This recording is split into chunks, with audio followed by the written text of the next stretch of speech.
আমি এখন বর্তমান অবস্থান করছি ঠাকুরগাঁর যে আপনার পাসপোর্ট অফিস রয়েছে, সেই পাসপোর্ট অফিসের পূর্ব দিকে একটা নিচু জায়গায় একটা স্কুল চোখে পড়ল। স্কুলটির নাম হলো টাঙ্গন বেসরকারি প্রাথমিক বিদ্যালয়। আসলে এই স্কুলটি একটি বেহাল দশা। কখনো এই স্কুলটি কারো চোখে পড়েনি এলাকাবাসী। আমি এসে দেখলাম যে একজন পরিচালক বসে আছে, তাকে আবুল মাস্টার বলে সবাই পরিচিত। তার সঙ্গে কথা বললাম যে আসলে ঘটনাটা কি।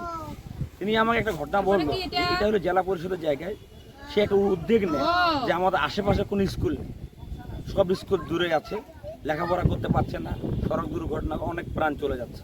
তাই নিজ উদ্যোগে নিজ খরচে এখানে একটি স্কুল উপস্থাপনা করে। স্কুল স্থাপিত করার পরে তারপর দুটো টিচারকে রাখা হয়, সে ফ্রি বেতন ছাড়াই সে কাজ করতেছে। আসলে তাদেরও সংসার চলে না।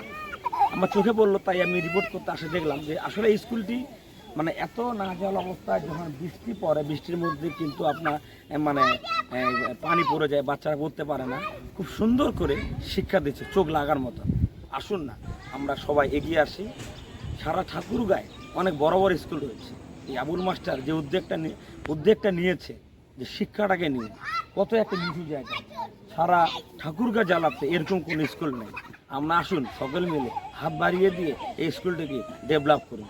আপনি আমার সাথে থাকুন, আমি চেষ্টা করছি টাঙ্গন বেসরকারি প্রাথমিক বিদ্যালয়। বেসরকারি প্রাথমিক বিদ্যালয় 1920 সালে প্রতিষ্ঠিত হয়।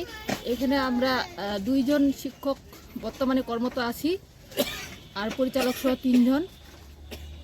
কিন্তু অত্যন্ত দুঃখের বিষয় হলো এই স্কুলে হচ্ছে মানে থাকার যে একটা মানে ক্লাস নেওয়ার যে একটা রুম উপযোগী, সেটাও মানে পর্যাপ্ত পরিমাণে নাই। এখানে বৃষ্টির দিনে পানি পড়ে, গরমের সময় গরম, আর কারেন্টের কোনো বিদ্যুতের কোনো ব্যবস্থা নাই। তারপরে এখানে মানে আমরা যে কয়েকদিন আগে, গত 2-3 মাস আগে প্রায় 25-30 জন বাচ্চা আসতো এখানে, কিন্তু এখন আর এই প্রতিকূল পরিবেশের জন্য তারা আর আসতে পারে না। তবু এইভাবে কষ্ট করে আপনার লেখাপড়া করাচ্ছেন? হ্যাঁ, তারপরে আমরা আসতেছি। আচ্ছা, আপনাদেরকে এই যে প্রতিষ্ঠানের মালিক কোনো টাকা পয়সা দেয় কি? সামান্য কিছু চাই, মানে সেটা দিয়ে হয় না? না, এটা দিয়ে সামান্য কিছু, এটা পর্যাপ্ত বলা যাবে না। আর এটা যদি মানে আপনি কি চাচ্ছেন স্কুলটা বিষয়টা নিয়ে? এই স্কুলটা আমি প্রথমত চাচ্ছি যে এখানকার হচ্ছে যে আপনার অবকাঠামো বিষয়টা যেন অতি দ্রুত যেন সেটা মেরামত করা হয়, মানে উপযোগী ক্লাস নেওয়ার উপযোগী করে তোলা হয়। এটা টাঙ্গন বেসরকারি প্রাথমিক বিদ্যালয় 2020-এ এটা হচ্ছে প্রতিষ্ঠান হয়। এখানে আশেপাশে কোনো স্কুল নাই। এখানে মানে অনেক দূরে বাচ্চাদের স্কুল, রাস্তা সড়ক পার হয়ে এখানে স্কুলে যাইতে হয়। এখানে যদি একটা স্কুল প্রতিষ্ঠিত হয় তাহলে এলাকার বাচ্চাদের অনেক সুবিধা হয়। আর স্কুলের একটু ডেভেলপ যদি হয়, মানে পানি পড়ে, কারেন্ট নাই, এটা যদি হয় তাহলে অনেক আর কি ভালো হয় বাচ্চাদের জন্য। এখানে জাতীয় সঙ্গীত করেন? হ্যাঁ, এখানে জাতীয় সঙ্গীত হয়।